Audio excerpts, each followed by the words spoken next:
बिस्मिल्लाहिर्रहमानिर्रहीम। अस्सलामु अलैकुम वरहमतुल्लाहि वबरकातुहू। हज़रत अबू सईद खुदरी रज़ी अल्लाह ताला अन्हु फरमाते हैं कि रसूलुल्लाह सल्लल्लाहु अलैहि वसल्लम ने इरशाद फरमाया कि जन्नत में एक ऐसा दरख्त है जिसके साए में चलने वाला उम्दा तेज रफ्तार घोड़े का सवार 100 साल तक चलकर भी इसे तय नहीं कर सकता। यानी वो इतना बड़ा दरख्त होगा। और वो दरख्त कैसे आएगा दोस्तों? वो दरख्त हमारे नेक अमाल की वजह से जन्नत में आएंगे और फिर अल्लाह ताला हमें उन दरख्तों के साए में बहुत सी नेमतों से नवाजेगा।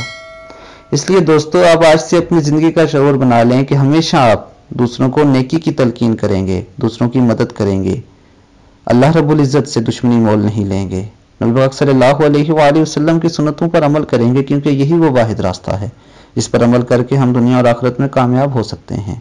और मेरी आप सबसे ये गुजारिश है कि अगर आपने अभी तक मेरे चैनल को सब्सक्राइब नहीं किया तो मेरे चैनल को सब्सक्राइब करें और बेल बटन पर क्लिक करें। अब तक के लिए इतना ही। अपना बहुत ख्याल रखिएगा। अल्लाह हाफिज़।